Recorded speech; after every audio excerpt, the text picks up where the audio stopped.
Fitness Pro Mentor community, welcome to another episode of the Fitness Pro Mentors podcast. As you know, we love helping people like you, trainers and gym owners, make 2 to 3x your income and scale up your business. But truth is, we need tech, infrastructure, and things that help us get the results to make our business grow. I have returning guest, Mr. Evan Peikon. And Evan, man, I am super excited for this. How you doing today, man? I'm doing great, man. Thanks for having me.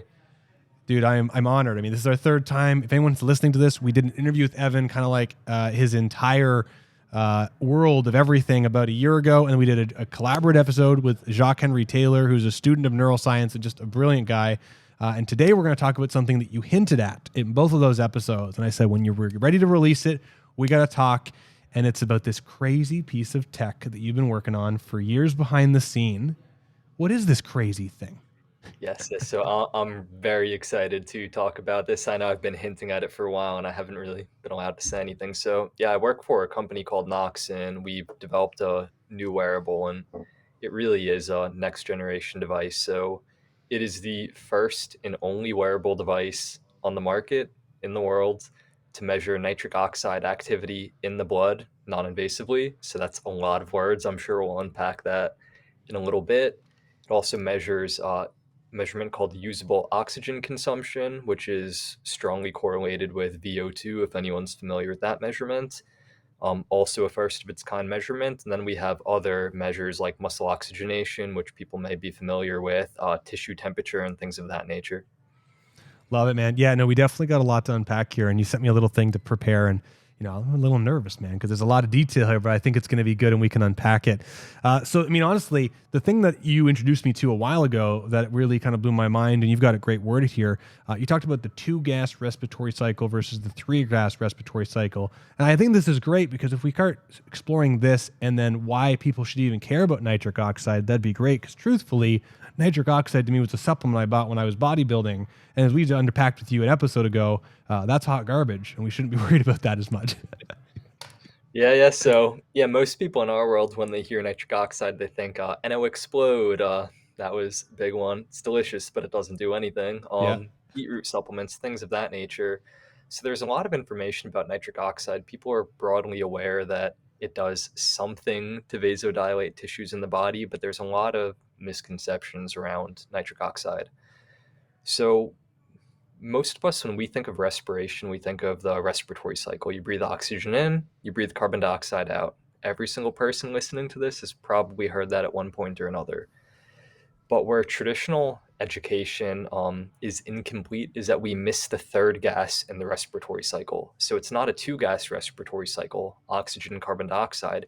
It's really a 3-gas respiratory cycle, oxygen, carbon dioxide, and nitric oxide.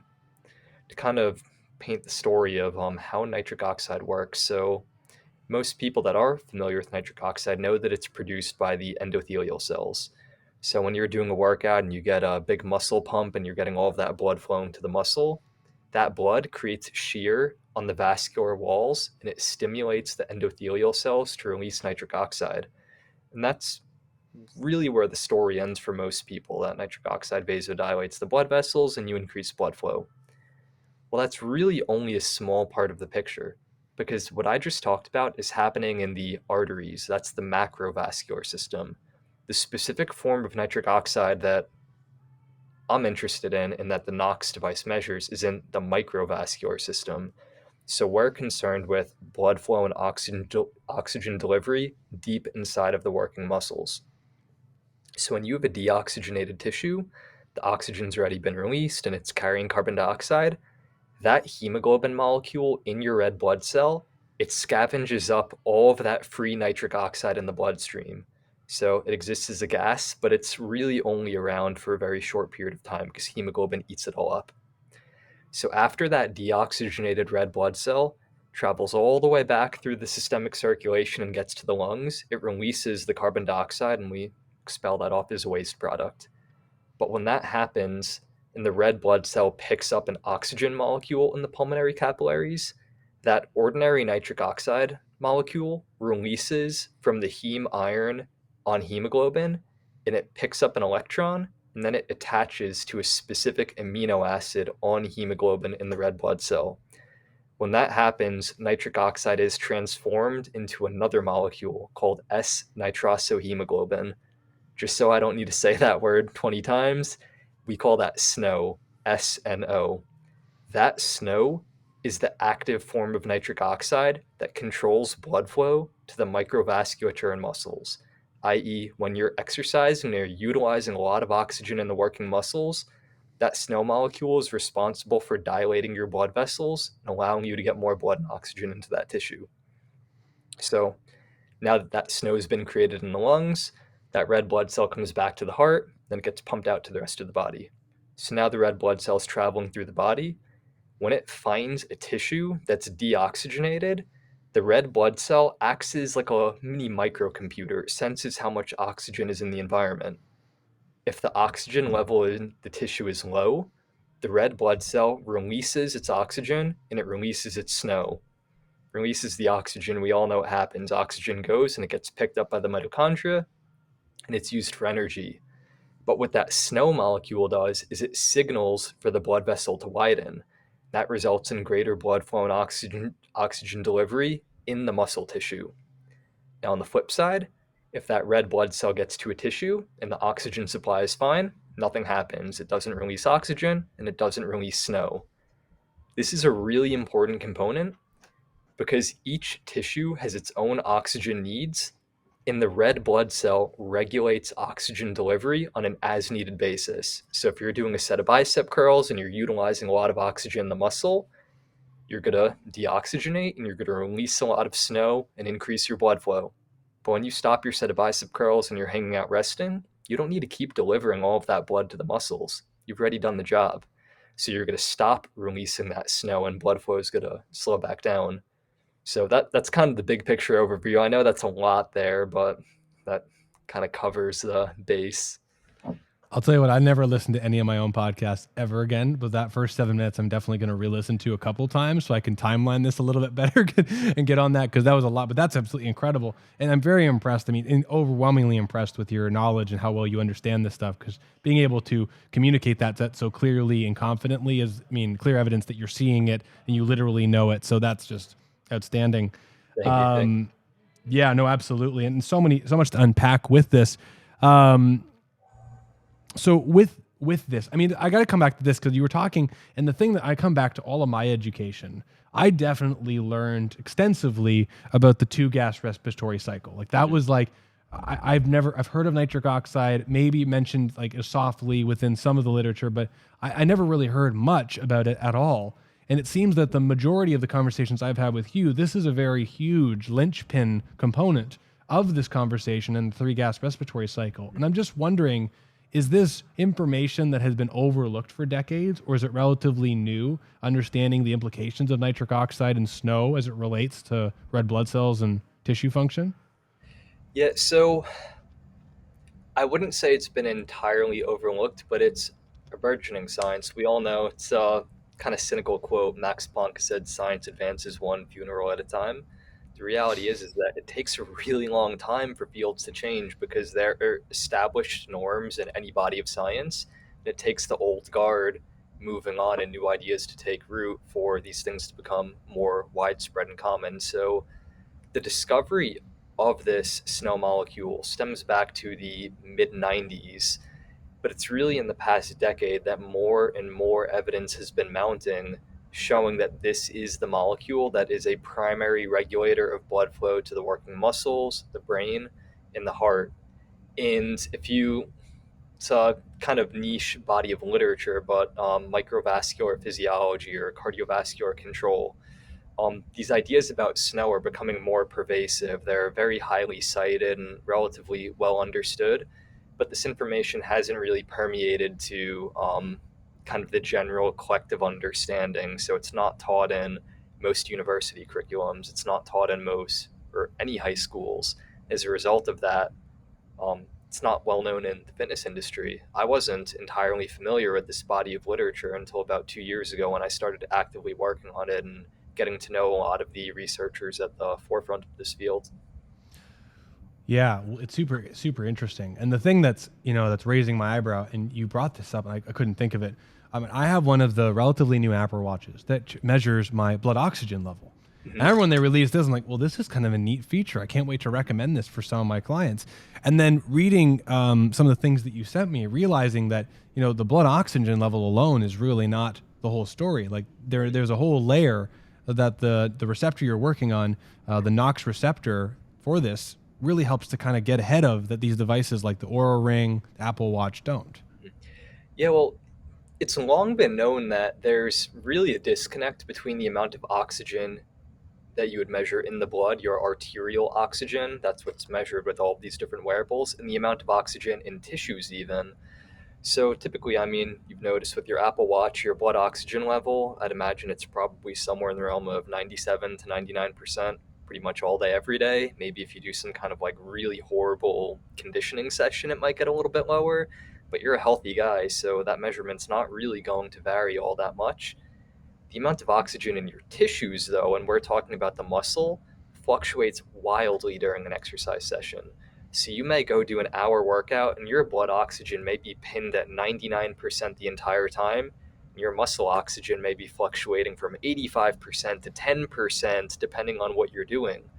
So even when we're just talking about oxygen, we know that blood oxygen really grossly misrepresents what's happening in other areas of the body. It's really that muscle oxygen that we're concerned about. That's a predictor for health and performance.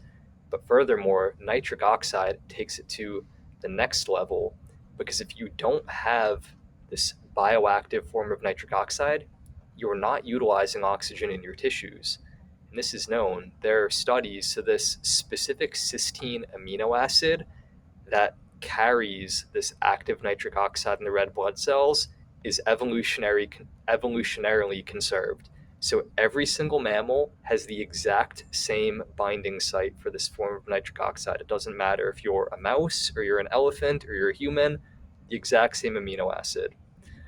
So there are studies now showing that if you knock out the gene that encodes for this amino acid in a mouse, i.e., it lacks that cysteine amino acid on hemoglobin, it can't carry this active form of nitric oxide, it can't oxygenate its tissues.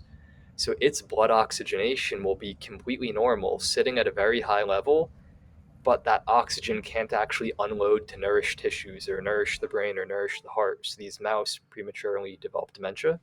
They also get ischemic heart attacks if they exercise. Now, we're talking about mice, we're talking about mutants. This doesn't directly apply to human beings, but the same general concept applies because there are a range of medical conditions where humans do have lower active nitric oxide levels, and that may be implicated in certain health conditions. Now, I want to be clear that we're not giving medical advice here, and I'm not going to get too far into those realms. We could really stay focusing on fitness. But even when we speak about fitness, we know that nitric oxide is required to dilate the blood vessels and increase oxygen delivery to tissues. So if you have low active nitric oxide levels and you're not going to be able to dilate the blood vessels in your working muscles, what do you think is going to happen to your VO2 max? It's probably not going to be that good. What do you think is going to happen to your work capacity when you're doing a set of leg presses? What do you think is going to happen if you want to hypertrophy a muscle and you can't actually utilize oxygen to a optimal degree or increase blood flow in that tissue? All of these processes are going to be impaired. Yeah, super interesting. I don't want to go outside of scope of practice at all, but I'm just kind of wondering. You mentioned there's several conditions that people can get that do hinder nitric oxide function, and I'm just Mhm. wondering what are, I mean, not necessarily what is like. Are there any diseases that are relatively colloquial that people might know of that does hinder nitric oxide function? And I'm just curious. Yeah. Yeah, so I do it kind of reverse the causality there. So impaired active nitric oxide production can potentially lead to certain diseases.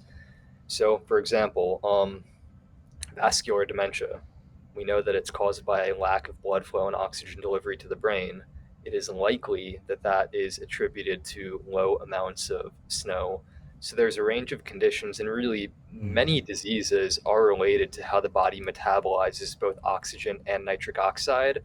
So when you're accounting for those two molecules, you really start going very wide on the scope of conditions that could impact That's also why this is such an interesting measurement for fitness, because if you don't have blood flow and oxygen delivery, it doesn't matter if you're a power lifter and you're trying to improve your 1 rep max or you're a marathon runner.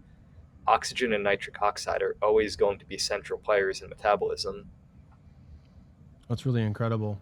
Yeah.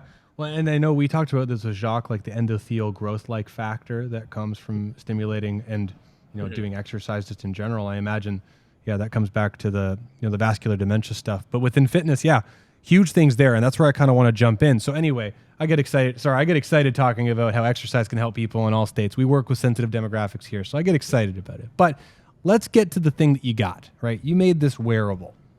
You are jumping into a whole new market and you've got something that's going to help people with this. Can you talk about what your piece of technology does differently, which you've already kind of alluded to, and how this maybe we can introduce it, just like how does this help the recreational exerciser?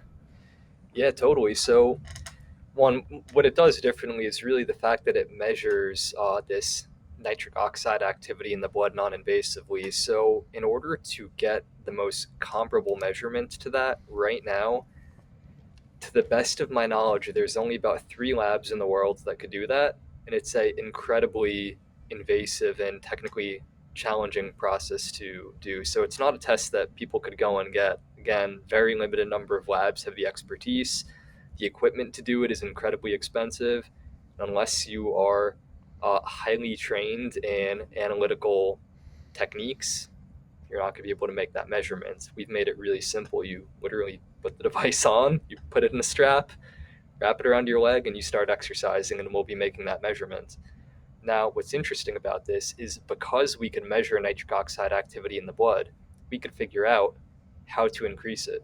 So we know generally that exercise is the only known way to increase the body's endogenous supply of this active form of nitric oxide. The caveat is that the specific type of exercise, intensity of exercise, and duration of exercise that will best increase nitric oxide activity for you individually will vary week to week, month to month, year to year, and also it will obviously vary person to person. Now, we have this measurement, but we also have an AI powered coaching platform for general fitness where an individual could put the device on and it will actually guide them through exercise in order to maximize their nitric oxide activity in the blood. So we tell people, doesn't matter what modality you are doing. Do you want to speed walk? Do you want to cycle, run, row? We don't care. Pick your favorite modality, put the device on, start exercising, and we'll instruct you to go faster, go slower, hold your pace in order to maximize nitric oxide activity in your blood. So the device you've created, step one is it's a non-invasive approach to measuring the nitric oxide levels in your blood right now, day to day, whatever it is, moment to moment. Then you choose your own adventure of what type of exercise you want to do. And the AI that you've created in the back end, based off of the metrics, will give you an outline of how to use that form of exercise to get the desired effect or the recommended amount of nitric oxide for you as an individual. Is that right? Essentially, and it's not even necessarily just spitting out a workout plan for you that day. It is actually guiding you in live time. So it's as if you have someone there telling you what to do. Go faster, go slower. So it will give you a general structure of the workout, and then it will actually guide you to modulate your efforts in real time in order to achieve specific outcomes. Amazing, Evan. I have a million questions, and you can tell me what you're allowed to answer. So first and foremost, if you have these 3 labs that have very invasive approaches to identifying nitric oxide levels, and you guys have created a non-invasive approach, I'm just wondering, one, is there a quality difference from the invasive approach where they can get a more in-depth reading that is more accurate, or have you guys actually come across something that's going to change the landscape? Yeah, so but I will say it's a slightly different way of doing the measurement. So what the intensive laboratory technique does is it measures the amount of nitric oxide in the red blood cells, this active form of nitric oxide in the red blood cells. So it's a single time point measurement. You get it done, you get a result.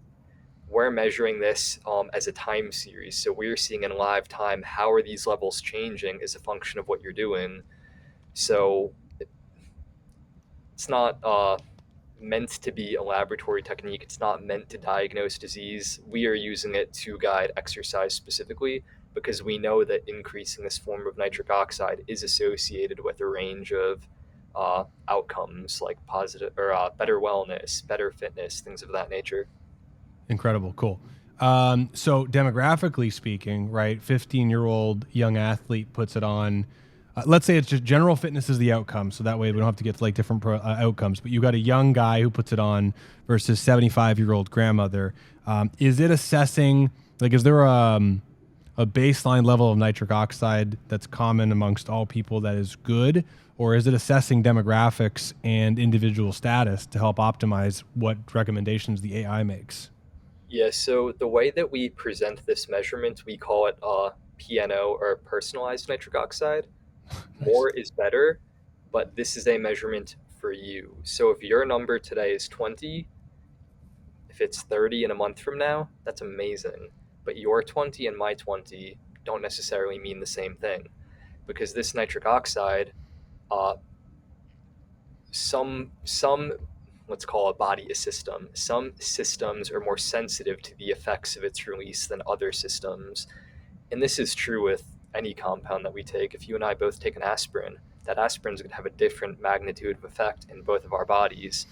So the way that we use this measurement is it's for the individual to enhance their fitness or their performance or their wellness over time, and we treat it as a very individualized or personalized type of measurement. And that individualization is based off of the AI, right? Like it's not necessarily, is that right? Yeah, so for that general fitness client, yes. Then for the like athletes who are really going after specific performance outcome, that's where we start layering in other measurements, and we need to start accounting for what their specific goals are. That's fantastic. Amazing. Very, very cool. I'm excited to try it. Like I'll tell you, and publicly, I'm getting one of these things for sure. And I'm really excited to bring it into Strata Internal Performance. You said that it's real time AI. And so I was wondering, could you kind of describe as much as you're able to what that experience is like? So I'm wearing this thing. I got it on my shirt or a wristband, or I'm not sure. How does that, was it saying go faster, go slower, or less rest, or? Yeah, totally. So yeah, keep in mind it's not the device literally telling you. So the Of device is course. going to be synced to your phone. So yeah, imagine you're on a spin bike, for example, nice and easy. You pop your phone on the monitor and you start biking. It will tell you gradually increase your effort, and then you'll get up to a certain output that the system is happy with, and then it may have you slow down momentarily or speed up. So essentially, it's trying to manipulate your intensity of work, the duration of work, the length of rest periods, all to try and achieve a specific outcome.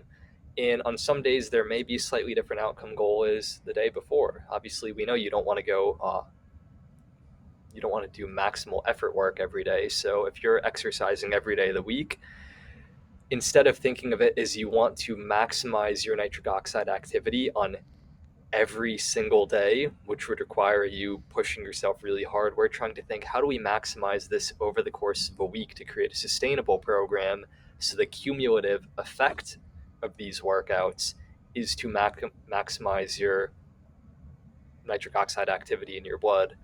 And there's other measurements that we do account for as well. So for example, in addition to nitric oxide activity, we have a measurement called usable oxygen consumption, or UO2 for short. This is a surrogate measurement for VO2, and they're very strongly correlated with one another. Like VO2 max, you want a higher UO2 max over time. That is a measure of your maximal oxygen consumption in the working muscles. So there may be workouts where we are training you to try and improve your UO2 max. Other days where we're focusing more on getting your PNO level up. So there's also different goals on the back end that we're going to plug into there in order to try and elicit different physiologic effects inside of the exerciser's body. That's amazing. It sounds all incredible. I mean, so the AI is both also like with the recommendations it's making over time. It's learning your. So if you have it on for a months at a time, it's collecting all the information from the micro workouts that you do per day and the recommendations on each day, and then assessing you on a weekly and monthly basis to make more broader recommendations based off of your workout history and your response? Yeah, that's correct. And it's the same idea that we know acutely a lot of different types of exercise work for you, but inevitably things are going to stop working. So, what the AI is going to do is it's going to change your workouts, the composition of them over time. So, you're not getting to the point that you're just plateauing and you're like, man, I need to do something totally different. It's going to be essentially helping you progressively overload and phase your training over time in such a way that you could continually progress. Yeah, so that's super interesting. And of course, now getting into the fitness landscape, I mean, taking satellite view, there are some specific adaptations that people are going for the gym for, right? Because there's definitely the endurance athletes. There's also people who are trying to go in for more hypertrophy, more for strength, and then there are people who definitely use resistance exercise as a part of their weight loss journey.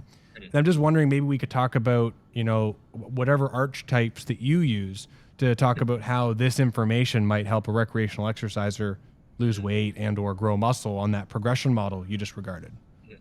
Yeah, totally. So that format that I was just speaking to, that's generally the one that we would recommend for someone that doesn't have a specific outcome goal. So that's general fitness. That's for seniors who want to improve their cognitive health and things of that nature. So, of course, exercise can lead to weight loss, exercise can lead to muscle gain, but those aren't very specific outcome goals for that type of system. Now, when we get to athletes, this is where those boundaries kind of dissolve. So, for that general fitness client, there are hard boundaries on that system. The AI is guiding them through their workouts. Once you get to the athletes or someone that really wants to gain muscle or they want to improve their endurance, we take those training wheels off. And now you could use that AI to guide some of your workouts if you want, but instead, what we're doing is we're equipping you with all of these tools, like essentially a mini exercise physiology lab in your pocket. So instead of an AI guiding your workouts, you're telling us what you want to do. I'm not giving you the goal. So you say you want to gain muscle. Okay, great. If you're training your back today, you're training your quads, put the device on those muscles, do your workout, and we're going to look at that data and we're going to extract insights from that and provide sufficient education so people could easily interpret that data that they're collecting and know how to impact their training. So the way that I think about this is for yourself as a coach, you could go out on the floor. I know that you do a lot of work with exercise biomechanics, and there's a lot of things that you could see that I'm not going to see. And certainly, most people are not going to be able to see. So you could really work with the client and you could say, hey, alter your position in this way, or change your joint angle in that way. Well, what we're doing with this athlete or competitor version of the device is we're giving you another tool. We're essentially allowing you to peek into the body. So, as a coach, if you are altering someone's joint biomechanics to achieve a specific outcome, now you could also put this device on and we're going to say, well, how is that alteration that you just made impacting the internal physiology? How are you changing nitric oxide release in that tissue? Or how are you changing oxygen consumption in that tissue by virtue of these adjustments that you've made? So it gives you another tool to individualize or personalize your exercise. Yeah, I got two questions I want to ask, and I don't want to miss them. So, the first and foremost, so that first training wheel version for like the Gen Pop, that is, you're not moving the device around in your body. That is like in one spot, and it's more of a systemic response to, based off where the receptor is right now. Our best AI is saying that the global nitric oxide levels are 20, right? Yeah, so for that application, because that would primarily be for cyclic exercise or conditioning more broadly, you would pick a primary working muscle. So for running or cycling or rowing or being on the elliptical, generally we would recommend using like a vastus lateralis site. So we have a strap the device slips into, pop the strap on the thigh, just leave it there for the whole workout. Because that's a prime large working muscle, the trends that you see in that tissue are going to be reflective of systemic changes. Now, when we get to resistance training, the device needs to be on the muscle that you're training because we're going after local peripheral tissue adaptations. So I want to go there, but back to, so when someone buys this device, because I'm buying one and I'm trying to get people to buy them too, because I think everyone listening to this needs this thing. Does it come with all those strap accessories? So they buy the thing and it comes with the accessories to wrap it around their leg and their face or whatever? Yeah, so the device will come with a strap, so it's an adjustable strap, so different sizes quad, and it is Cool. extendable, so you could use the same strap on your quadricep or your bicep. And then eventually we will have like double-sided adhesive. So if you want to put the device in like a deltoid, there's no way to strap up your deltoid in any kind of reasonable way. So for that application, you would be able to just stick the device onto your delt, and certain muscles are easier to do it that way, like a lat or a paraspinal, for example. You're not Yeah. really going to put a strap on to get those sites. Yeah, 100%, which I'm excited about that. So when we get to the resistance training side of it, I want to kind of look at it at two angles, from like a hypertrophy perspective and then also almost in a rehabilitative sense. Because I don't want to get in trouble here, but we talked about something off camera last time, and I'll hint at it, but not get you in trouble, of something from the rehab sense that kind of blew my mind. And I'd love to ask about practical application because I think that's cool. But from the hypertrophy end, like if I'm training biceps and I Mhm. put this thing on my right bicep, is it such that I can infer the data from the right to my left if I'm doing a symmetrical exercise, or is it set up that it's optimized if I'm training unilaterally, so I can really assess that data to figure out, like, do I need to be for better hypertrophy in my Mhm. left arm versus my right arm? Are there different conditions? Yeah, so this is where we need to get. So, say you are healthy, you do not have any major movement asymmetry. So, for example, my right AC joint, I separated it completely about a decade ago. So, my shoulder position is not symmetrical. If I am doing like barbell bicep curls, not a great exercise for me because my arms literally don't go into the same position. Right. So, for me, I would not see perfectly symmetrical trends because my uh, skeleton is not symmetrical. I know no one's is technically, but I mean mine's A little. exaggeratedly asymmetrical. Assuming someone is healthy, no major joint issues, no significant tissue pathologies, yes, you will be able to assume that both sides are going to be showing the same trends to a reasonable degree. So if we are maximizing a specific training adaptation on one side, the other side is performing the same amount of work, we could make that assumption. Now you are tapping into another application of the technology because a lot of times we are not symmetrical. This is something that you see oftentimes in cyclists. I've worked with that population a lot. So we may want to measure both of their sides, knowing that they're pedaling power is asymmetrical. Maybe they bear down more with one leg, or for a CrossFit athlete, maybe because they're always performing split jerks asymmetrically, they've developed some movement imbalances. So even when they're squatting, you see that they're not symmetrical between sides. These are also things that we would be able to assess during exercise. Yes, I'm very excited about that. We're going to wait a minute for that because I don't want to get ahead of myself. I want to come back to just the symmetry thing because you mentioned the AC joint. Mhm. I'm just wondering the sensitivity of the asymmetry. Like, for example, I'm a healthy individual. I do have some issues, right? Like I crushed my left big toe, and I absolutely have a little bit of nerve damage on that left big toe relative to my right. When I'm bicep curling, I have a little bit of medial condylitis in my left arm that shows up intermittently because I'm crazy. I play drums a lot and I take a lot more force through here, and it shows up once in a while.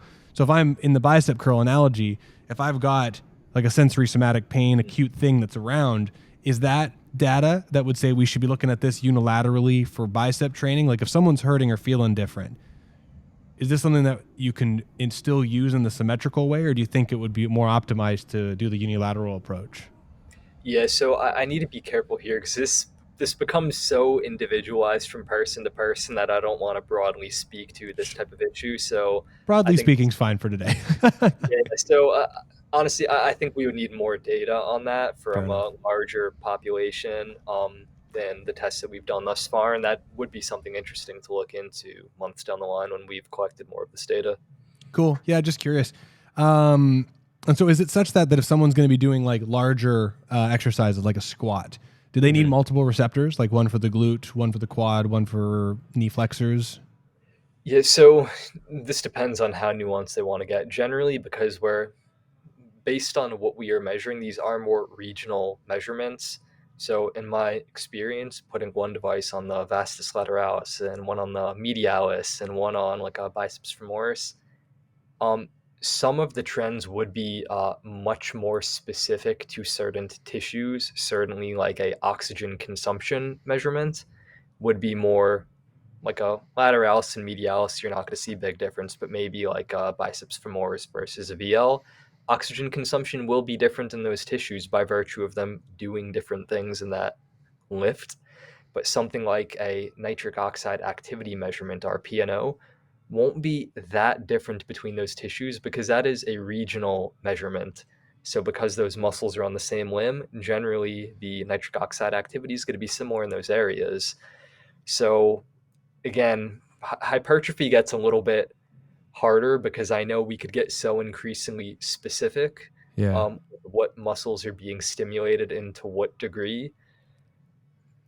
For most applications, though, we're really talking about like one device on a limb. I think there could be some applications, like if someone's really trying to maximize hypertrophy and really understand the training response, yeah, perhaps they would want to put multiple devices on different tissues. Yeah. Same thing if you were using surface EMG, but that would be the minority case, I think. Yeah, well, I'll give you a quick case study example just where my brain's going, and then I want to get to the rehab side of it. I have a retired NHL player I see. I've been seeing him forever, and the reason why he stopped playing was he has nerve damage in his back. He's got a collapsed right side neuroforamen, where basically some of the some of the communication at the right side of the L5S1, then his leg is just not well. So in certain positions, if we set up a dynamometer test for him to push into extension, for example, plantar flexion even, the force production is minimal, but you get him in other positions where the tissue is more properly innervated, his force production is absolutely insane.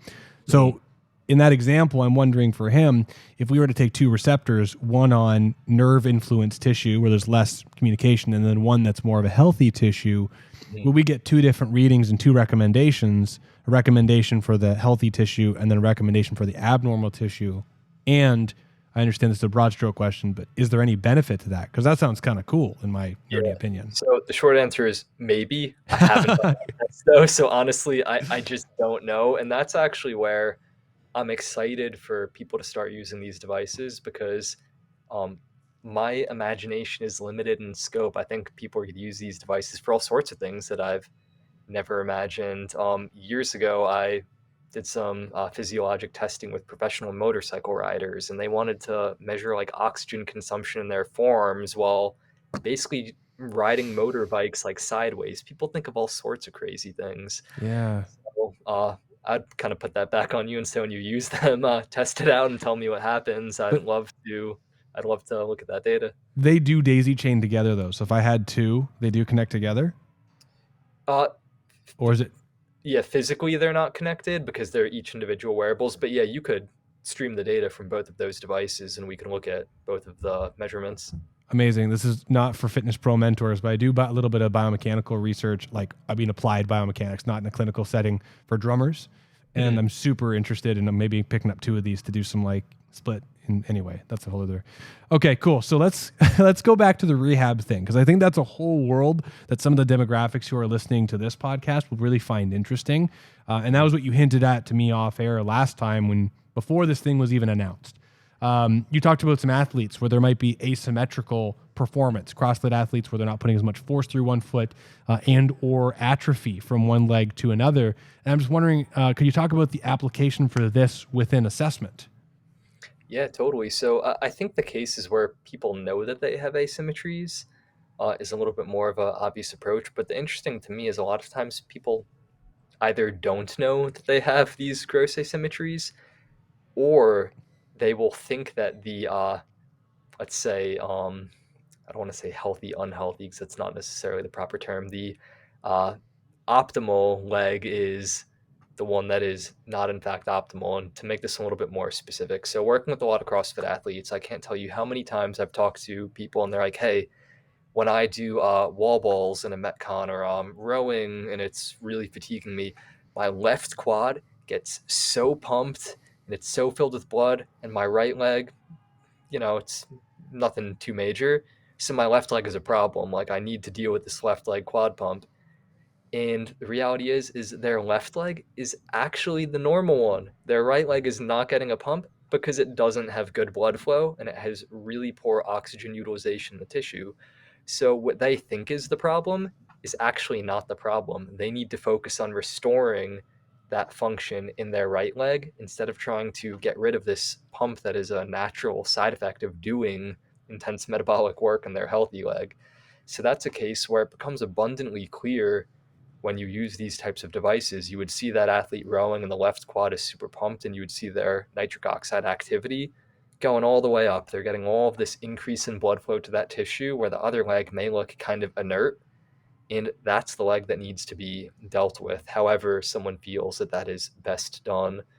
There's differing opinions on how to do that. So that's one type of case. That's one where someone has a kind of a mismatched perception of what is normal and what is not.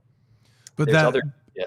so I was going to say, but that example that you just gave, the receptor will help to identify that difference and then also validate if the methodology you chose to try and correct it is working and or not.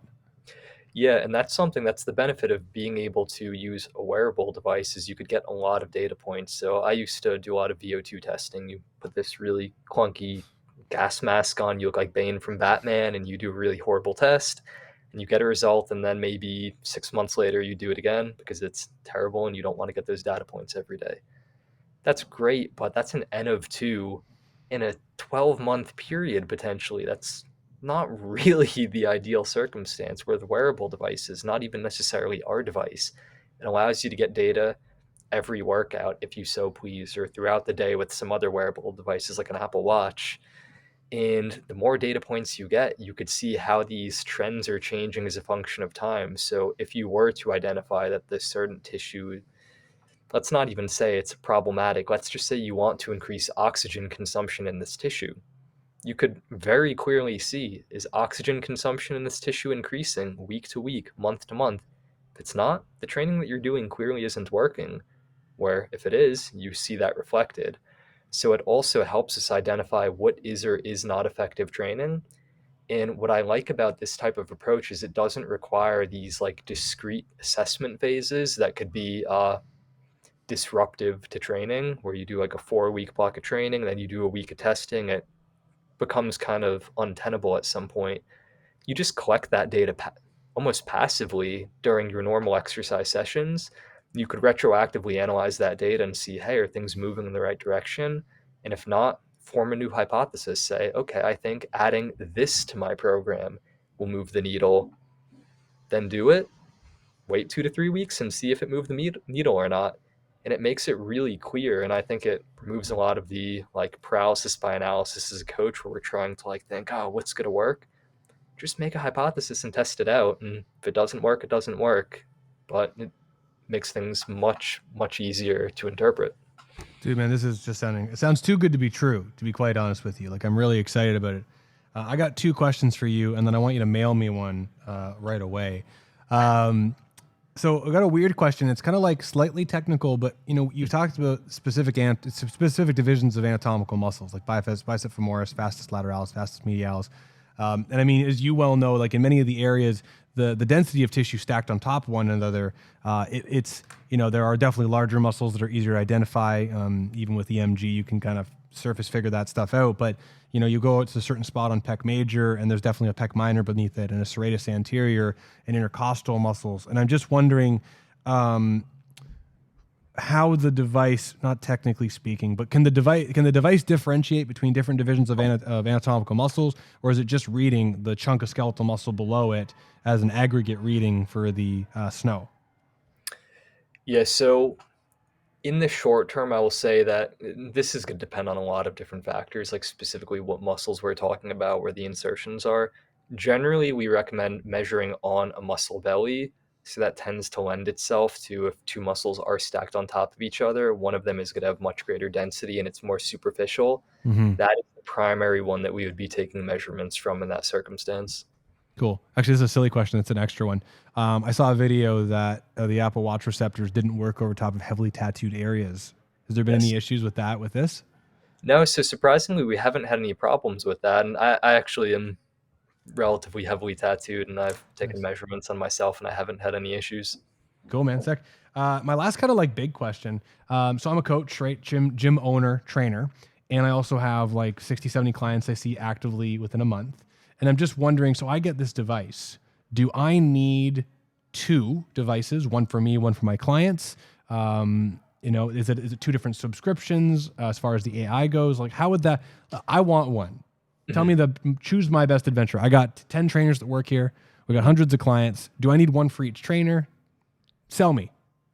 Yeah. So your gym, you have all of these different clients. So you would have a you would be using a different software than the general pop. You'd be using the gym version or the athlete version. You could call an athlete a gym of one person. So you were a gym of many people.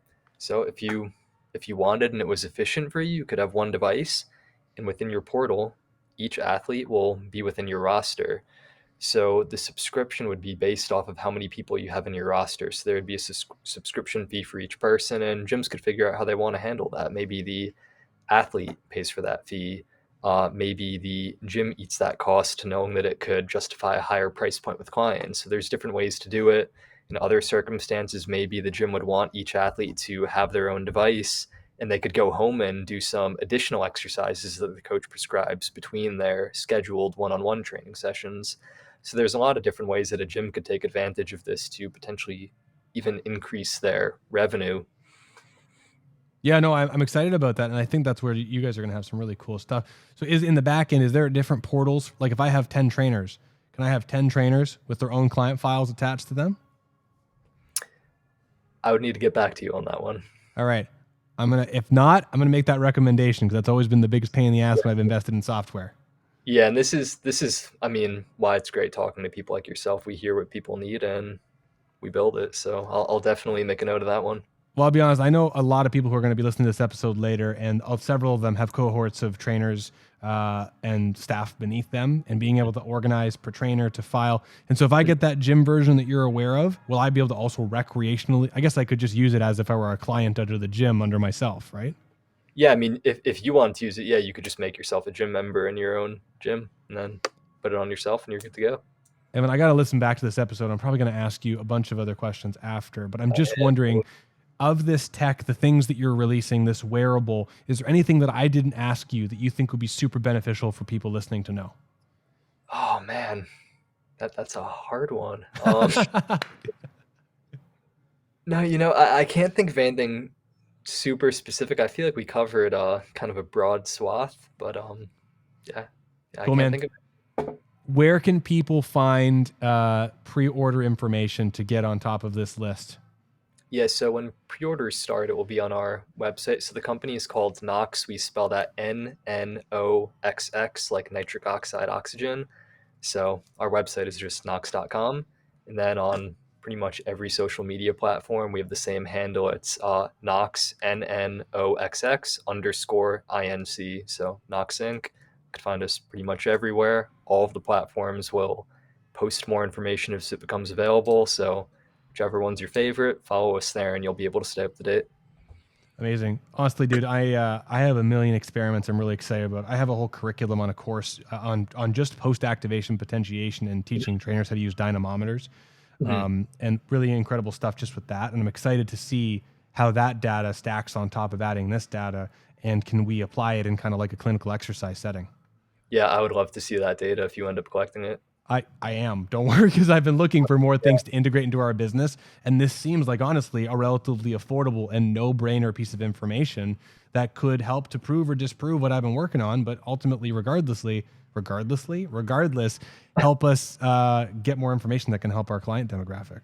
Yeah, and I think that's the thing. Like as a coach, I mean, there's no downside if you find that something isn't working optimally. It gives you the tool to change it and then make things better. So at the end of the day, it's just going to help you make clients get fitter, faster, stronger, whatever it is that they're trying to do. Evan, you have over the last year given me 3 hours of your time. I cannot tell you how grateful I am. And if I get an invoice, I would understand.